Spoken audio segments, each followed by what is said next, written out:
अस्सलामु अलैकुम वरहमतुल्लाहि वबरकातुहू। मोहतरम जनाब डॉक्टर अयूब साहब, सदर पीस पार्टी वो प्रत्याशी विधानसभा खलीलाबाद, मोहतरम जनाब अख्तरुल ईमान साहब, विधायक बिहार प्रदेश वो सदर बिहार मजलिस इत्तेहादुल मुस्लिमीन, मोहतरम जनाब शौकत अली साहब, सदर मजलिस इत्तेहादुल मुस्लिमीन उत्तर प्रदेश, और उत्तरला विधानसभा के मजलिस इत्तेहादुल मुस्लिमीन के प्रत्याशी मेरे भाई डॉक्टर अब्दुल मन्नान साहब, रियासत महाराष्ट्र से तशरीफ लाए साबिका मजलिसी सदर मोहतरम जनाब सैयद मोइन साहब, तेलंगाना रियासत से तशरीफ लाए तमाम मौजूद अराकीन बल्दिया, मंच पर बैठे हुए मेरे तमाम मजलिसी रुतबा साथी, मैं सबसे पहले आप तमाम का बेहद शुक्रिया अदा करता हूं कि आपने अपना कीमती वक्त निकालकर आज की इस मीटिंग में शिरकत की और इतनी बड़ी तादाद में आपका अल्हम्दुलिल्लाह यहां पर जमा होना इस बात का पैगाम देता है कि आप तमाम ने 3 मार्च के दिन ये फैसला ले लिया कि उत्तरला विधानसभा से आपका आइंदा विधायक डॉक्टर अब्दुल मन्नान होंगे इंशाअल्लाह। मेरे अजीज दोस्तों और बुजुर्गों, मैं शुक्रगुजार हूं डॉक्टर अयूब साहब का कि उन्होंने अपना कीमती वक्त निकालकर और इस बात को उन्होंने महसूस किया कि आज वक्त के हालात का तकाजा यह है कि हम सबको अपने अख्तिलाफात जो है उसको बाजू रखकर मिलकर दिल और सोच को मिलाकर हमको फिरका परस्ती, मुफाद परस्ती और उन ताकतों से मुकाबला करना है जो हमको अपना हमारा जायज मुकाम नहीं दिलाना चाहते हैं। मेरे अजीज दोस्तों और बुजुर्गों, मजलिस इत्तेहादुल मुस्लिमीन की लड़ाई 65 साल से हमेशा हिस्सेदारी की लड़ाई लड़ी है। मजलिस इत्तेहादुल मुस्लिमीन हमेशा भारत की लोकतंत्र में, भारत की जमहूरियत में संविधान के आईन के दायरे में रहकर हम मजलूमों की, कुचलों की, अति पिछड़ा समाज की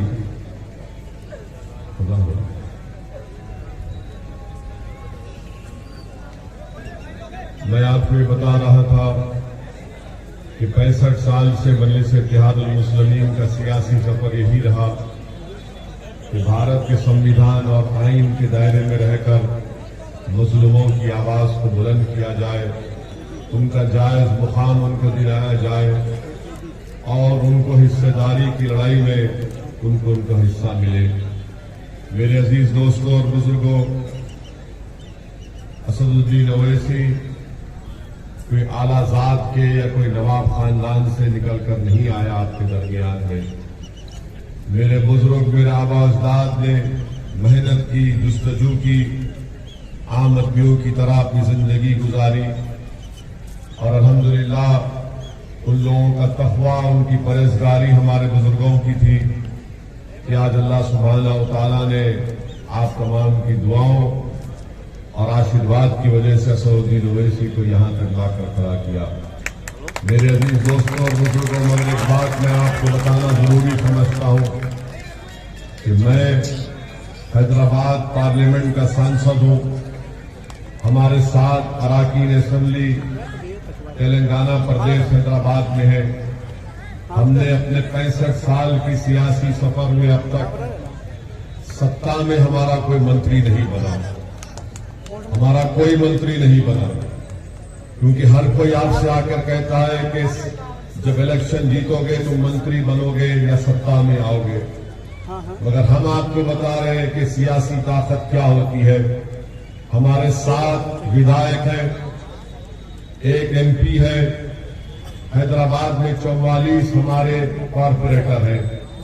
हमने अपने क्षेत्र में एक असेंबली कॉन्स्टिट्यूंसी में, एक विधानसभा में, सिर्फ एक विधानसभा में हमने अपने MP लैंड फंड से 10 करोड़ की लागत से बच्चियों के लिए जूनियर डिग्री कॉलेज की बिल्डिंग बनाई।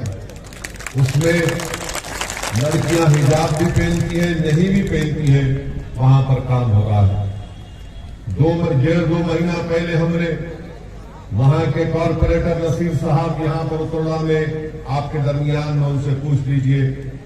हल्के असेंबली कारवान में हमने सरकार के पास बैठकर सिर्फ एक विधानसभा में हमने 290 करोड़ की ड्रेनेज लाइन मंजूर करवाई। सिर्फ एक विधानसभा की मिसाल दे रहा हूं, 290 करोड़ की ड्रेनेज लाइन मंजूर करवाई। हमारे भाई अकबरुद्दीन ओवैसी की विधानसभा चंद्रायन गुट्टे में, वहां पर उन्होंने कहा कि मेरे पास भी 300 करोड़ की सीवेज लाइन मंजूर करवाइए। हम मिनिस्टर से जाकर बात किए, उन्होंने उनसे कहा कि असद भाई, जो हमारे मिनिस्टर का नाम KT रामाराव है, KTR ने कहा कि असद भाई 1 महीने का टाइम दो, मैं चंद्रायन गुट्टे में भी 300 करोड़ की सीवेज लाइन मंजूर करवाऊंगा। मेरे अजीज दोस्तों और बुजुर्गों, न सिर्फ ये बल्कि मजलिस ने हैदराबाद में हमारे बुजुर्गों ने, हमने कुछ नहीं किया, हमारे बुजुर्गों ने medical college, engineering college, MBA, MCA college, school of nursing और 2 दवाखाने हम लोग चलाते हैं। कम से कम पैसों में वहां पर गरीबों का इलाज होता है। मेरे भाई, ये कोई हम किसी से पैसा नहीं लिए, बल्कि आपने जो हमको वोट डालकर ताकतवर बनाया, तो हम उस ताकत का इस्तेमाल आपके लिए किए और ये तमाम इदारों को कायम किया। ये हमारे इदारे नहीं है, हमारे जाति नहीं है, और अल्लाह बेहतर जानता है कि इसमें से एक पैसा भी हम नहीं लेते। एक ट्रस्ट है, वो ट्रस्ट चलाता है। हम मर जाएंगे, हम जमीन की ग़िज़ा बन जाएंगे, मगर इंशाअल्लाह इदारे सुबह क़यामत तक आबाद और शादाब रहेंगे। ये मजलिस ने काम किया। और फिर आपको एक और मिसाल देते हैं, कोविड की दूसरी वेव में पिछले साल जून, जुलाई, अगस्त में आप अंदाजा नहीं कर सकते कि हमको दिन में कई फोन आते थे बच्चों के। वो जो बच्चे जोमेटो में काम करते, खाना कोई फोन पे ऑर्डर किया, तो एक लड़के ने हमको फोन किया कि सर साहब, हमारी मोटरसाइकिल के ऊपर 10,000 का पुलिस का ट्रैफिक का चालान है और हम जोमेटो में काम करते हैं। मैं दिन में 100 रुपये नहीं कमाता हूं, 10,000 कहां से दूंगा। मैं कोई एहसान जताने के लिए नहीं कह रहा हूं। मैंने फौरन मजलिस की तरफ जिम्मेदारों को फोन किया और उस मुतालिका वहां के कॉरपोरेटर को, मजलिस के सदर को कहा कि भाई ये गरीब बच्चा है, इसका इंतजाम करो। 1.5 घंटे के अंदर उसका जो ट्रैफिक का चालान था 10,000 रुपये दिए। वो बच्चा खुशी से पूरा कोविड में काम करता रहा, कुछ कमा दिया। फिर कोविड में सुनिए अभी अरे इनको जिताओ जिंदाबाद हम भी बोलेंगे। और फरीदाबाद से डॉक्टर अय्यूब को। दूसरी बात यह कि कोविड की महामारी में आपको मिसाल दे रहे, उत्तर प्रदेश में भी आपने देखा कि पानी के ऊपर लाशें गिर रही थी। नदी के किनारे कुत्ते किसी के बाप और मां की लाश को कुत्ते लोट कर खा रहे थे। उत्तर प्रदेश में गरीब को ऑक्सीजन नहीं मिला, अस्पताल मिला तो बेड नहीं मिला, बेड मिला तो दवाएं नहीं मिली। वैसे थे MP हमने क्या किया, हमने हमारे क्षेत्र में 800 ऑक्सीजन सिलेंडर हमने फ्री में जनता में दिए। 800 ऑक्सीजन सिलेंडर, और एक कोविड पेशेंट को एक सिलेंडर काफी नहीं होता, कम से कम उसको सेहत होने तक 7 या 8 सिलेंडर उसको हम लोग फ्री में रिफिल करा के दिए। मैंने बाहर से, बर्तानिया से 80 ऑक्सीजन कॉन्सेंट्रेटर मंगवाया। और न सिर्फ हैदराबाद बल्कि अख्तर ईमान साहब हमारे बिहार प्रदेश के सदर बैठे, आप पूछ लीजिए, हमने अख्तर भाई के पास भी ऑक्सीजन कॉन्सेंट्रेटर भिजाए। अख्तर भाई जो बिहार का, भारत का जिस तरह पसमानदा इलाका सीमांचल है, सीमांचल की जनता को हम सलाम करते हैं कि उन्होंने हमारे 5 विधायक को कामयाब किया। हमने कहा अख्तर भाई आज वहां की जनता परेशान है। बिहार की सरकार दरमियान में एक ऑक्सीजन कॉन्सेंट्रेटर बिहार को भी जाए,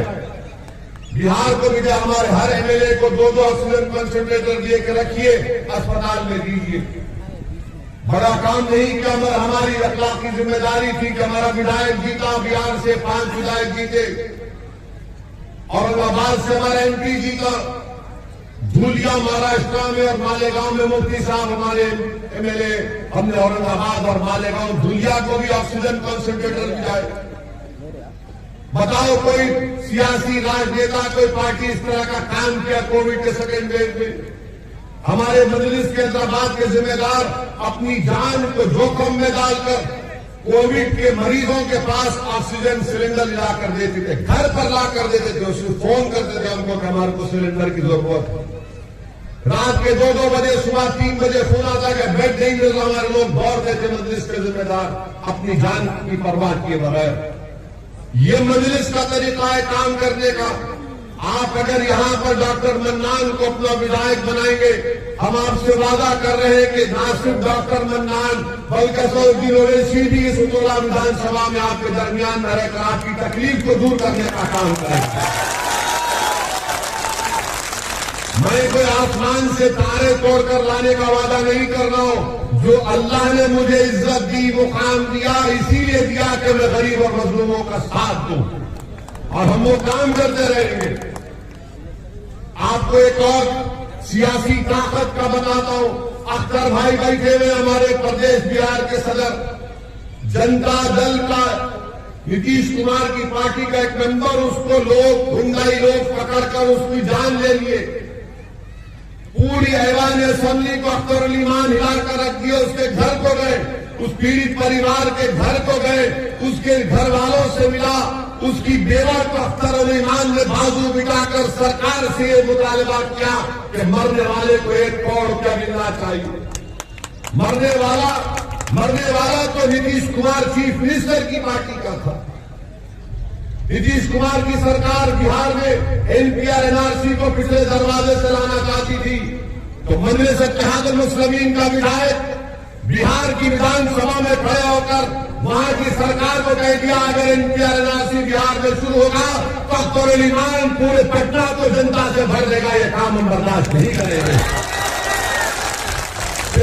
लोग बोलते कि तुम्हारे 5 विधायक जीते बिहार से, तुम सत्ता में नहीं हो।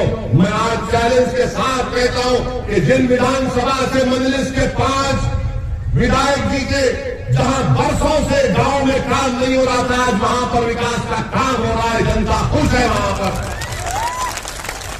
तो ये हमेशा बोलना कि सत्ता मिलेगी, सत्ता जब मिलती है ना किसी को तो उसकी जेब मोटी होती है, गरीब का फायदा नहीं होता। सत्ता जब आप देते हैं तो उसमें काबिलियत होनी चाहिए कि लड़कर काम कराया जाए। बैठ जाए जाकर एसडीएम के पास, डीएम के पास, एसपी के पास, या तो मुझे तुम जेल में डालो या गरीब से इंसाफ करो।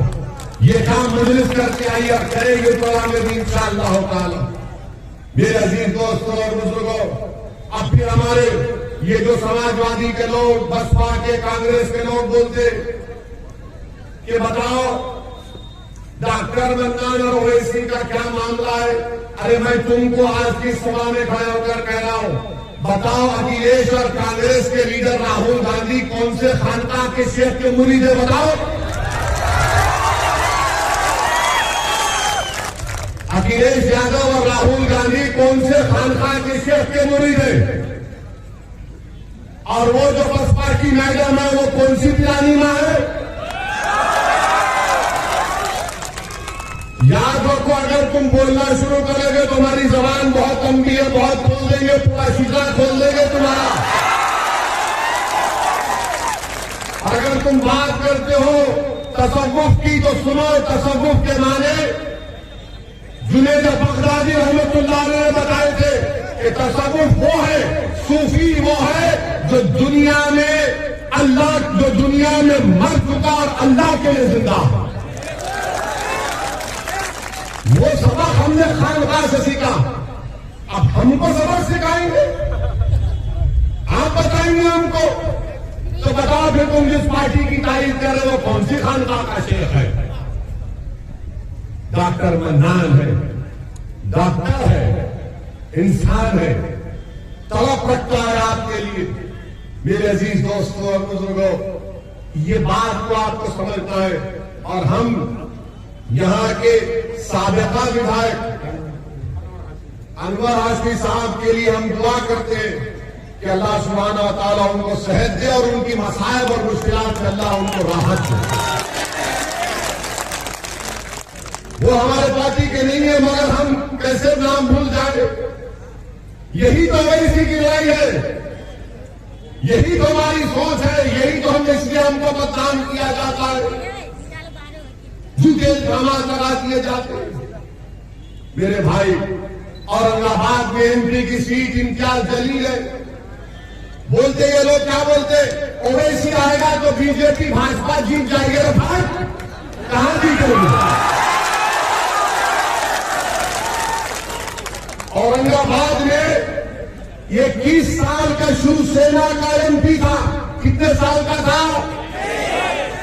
वो शिवसेना सेकुलर है।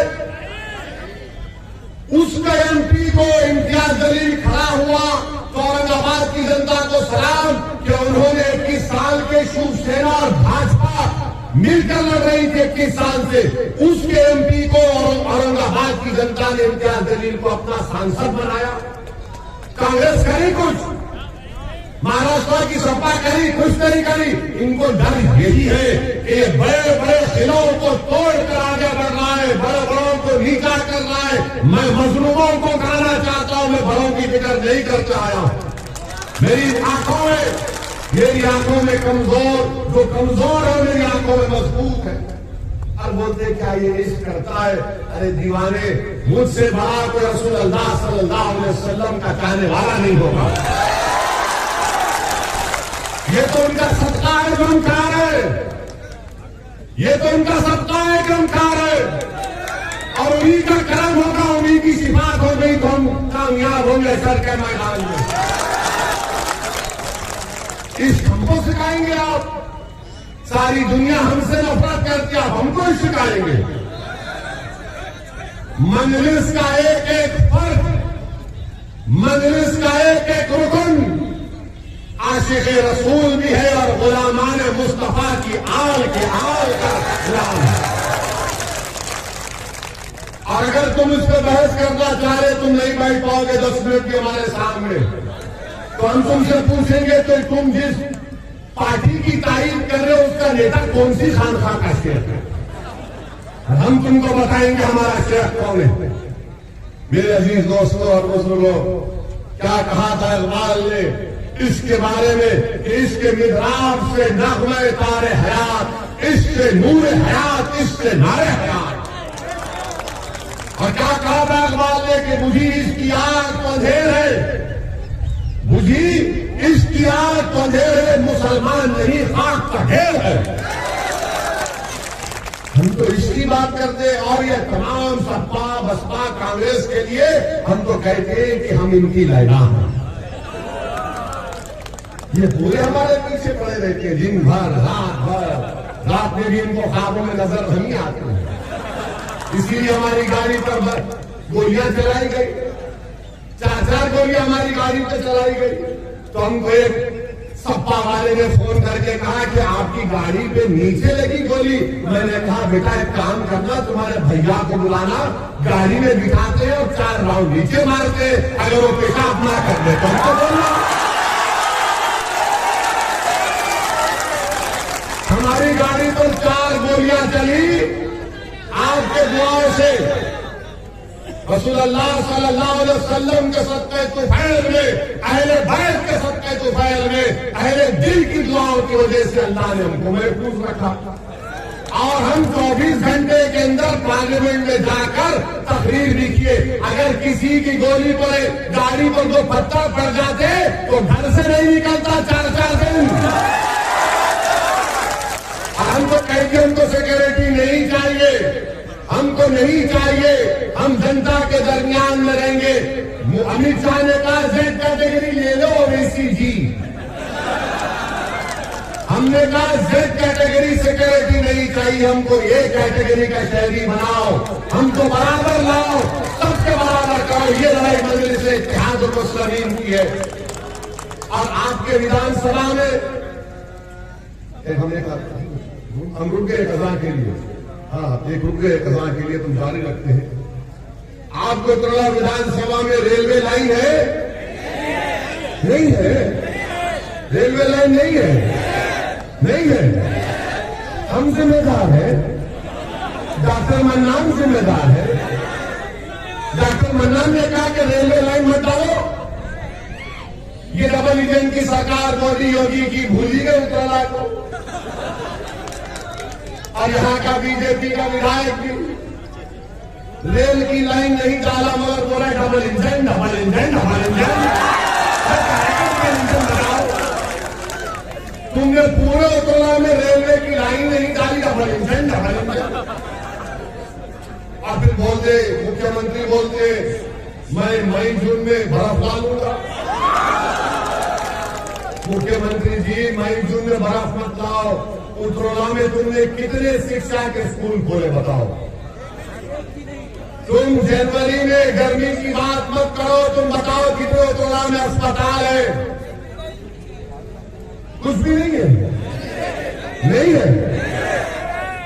कितने लोग नहीं हाथ उठा रहे बताओ।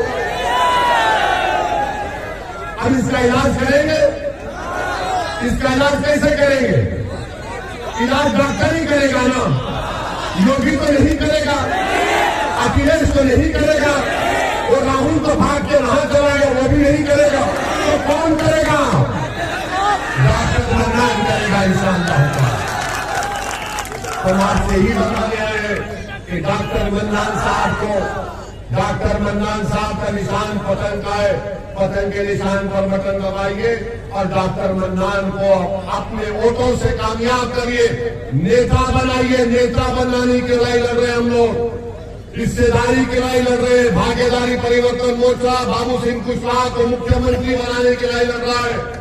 हमने तय किया कि अगर उत्तर प्रदेश की जनता और उत्तराला की जनता आप यहां से मजलिस को और भागीदारी परिवर्तन मोर्चा को कामयाब करेगी, तो हो सकता है कि 3 डिप्टी सीएम बनाए जाएंगे। एक अल्पसंख्यक समाज के मुसलमान, एक किसान समाज से और एक किसान समाज से। अगर डॉक्टर मन्नान यहां से विधायक बनेगा और भागीदारी परिवर्तन मोर्चा को सत्ता मिलेगी, तो विधायक के साथ डिप्टी सीएम भी बनेगा इंशाअल्लाह। हम कह रहे हैं आपसे, मगर आपको फैसला लेना है, आपको बहादुरी से फैसला लेना है। ये आकर बोलेंगे वो बीजेपी आएगी, बीजेपी आएगी। अरे भाई तुम्हें बीजेपी 2019 में आपने बीजेपी को वोट दिया था पार्लियामेंट में, कितनों ने नहीं दिया था? अब हम भी जिम्मेदार है उसको। ये आकर बोलते हैं शैतान जब कान में कुछ करता है ना, अब हमारे जाने के बाद ये इब्लीस की औलाद बहुत बोलेगी, अरे देखो बीजेपी बीजेपी। अरे बीजेपी का वजीफा तू इतना क्यों करता, तू समझ में नहीं आता। मेरे अजीज दोस्तों और बुजुर्गों, आपसे मदद गुजारिश कर रहे कि आप इनकी बातों में मत आइए। 5 साल के लिए हमको मौका दीजिए, सिर्फ 5 साल के लिए हमको मौका दीजिए। उत्तराला में हम ऐसा विकास, ऐसी तब्दीली लाएंगे इंशाअल्लाह ताला कि आप भी कहेंगे कि हमारे फैसले पर आपने जो फैसला लिया वो इसमें उसकी पार्टी ने हमको शर्मिंदा नहीं किया। तो आपसे गुजारिश करने आए कि आप 3 मार्च के दिन पूरे एतमाद के साथ निकलिए।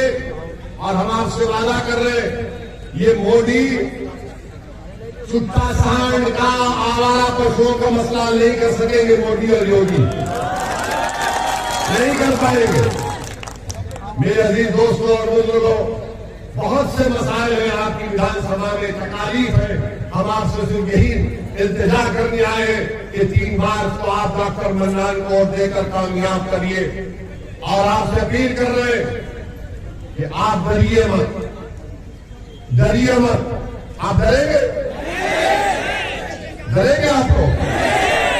ऐसा ही बोल रहे हैं, पूरे एतमाद के साथ बोल रहे हैं, डरिए मत।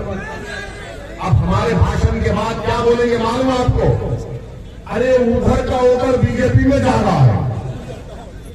फिर जब मतदान का दिन आएगा अफवाह फैलाएंगे। इस इब्लीस की औलाद है ना ये लोग, कुछ करते हैं।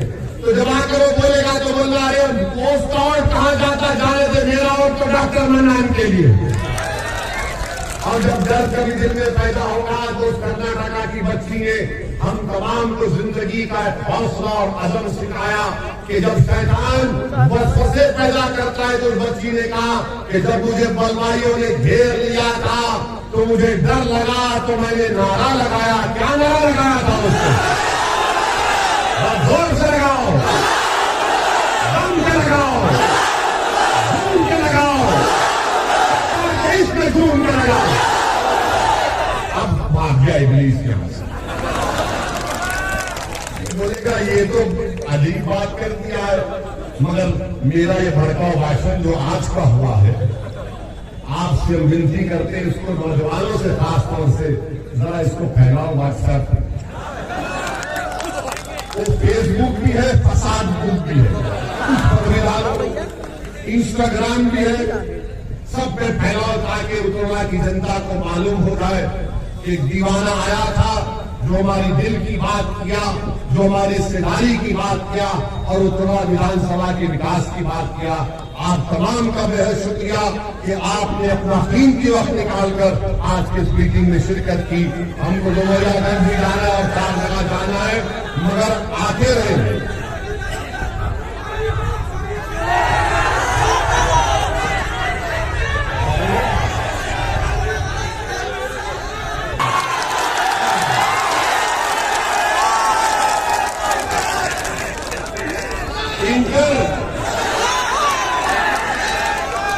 ये तो तुम लोग पूरे टनाटन हो।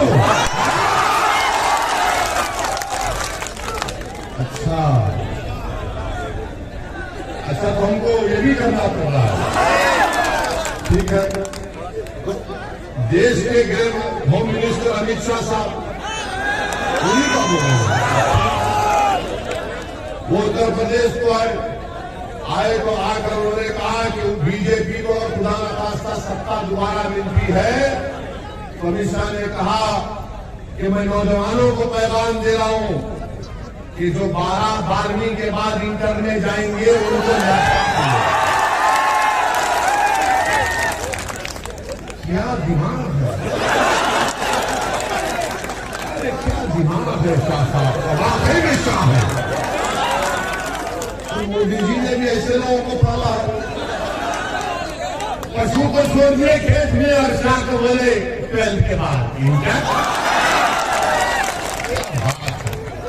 मगर मोदी जी कहते हैं कि सियासी जिंदगी में हंसी मजाक होना चाहिए। मन की बात में कहा था तो हमको उसी पर एक चीज याद आ गई कि मोदी जी सऊदी अरब गए थे। सऊदी अरब गए तो वहां पर सऊदियों ने उनको तोप दिखाई तो मोदी जी बड़ी गहराई से उसका मुताला किया, घूम के देखे, कहना तो यूं किया और देखकर उस फौजी शेर से बोले कितना दूर तक फेंकी। वो शेर बोला वल्लाही तुमसे कम फेंकी। 15 लाख नहीं आए, 2 करोड़ नौकरियां नहीं आए। अब कहे 10 मार्च के बाद मैं चुट्टा सांग का मसला हल करूंगा। मोदी जी गरीब परेशान है, सब परेशान है, मगर उत्तरा की विधानसभा की तरक्की के लिए असदुद्दीन ओवैसी, अमित शाह, नरेंद्र मोदी, ये सबको बाजू रखिए। आपका सोचिए, ये विधानसभा आपकी है, इन बच्चों का मुस्तकबिल आपका है। 5 साल के बाद जब ये बच्चे बड़े हो जाएंगे ये आपसे सवाल करेंगे, बताओ आपने हमारे विधानसभा में शिक्षा का इंतजाम क्यों नहीं किया, अस्पताल क्यों नहीं आई, रेलवे की लाइन क्यों नहीं आई, यहाँ के रोड पानी का इंतजाम क्यों नहीं किया, हमारा नेता कौन है, हम किसका हाथ पकड़ कर रोएंगे, कौन हमारी सरपरस्ती करेगा, कौन हमारी रहबरी करेगा। मेरे भाई इस पर आपको और देना है। डॉक्टर मन्नान एक बेहतरीन आदमी है, मैं इनको करीब से जानता हूं। ये आदमी आपके लिए तड़पता है, याद रखिए, इसके दिल में आपकी तड़प है और ऐसे तड़पने वाले को आप अपने वोट से इनको कामयाब कर दिए। और मैं आपसे अपील कर रहा हूं कि हमारे लिए दुआ करिए कि अल्लाह जब तक हमको जिंदा रखे अल्लाह हमारी जबान से सच्चाई और हक को बयान करने का अल्लाह हमको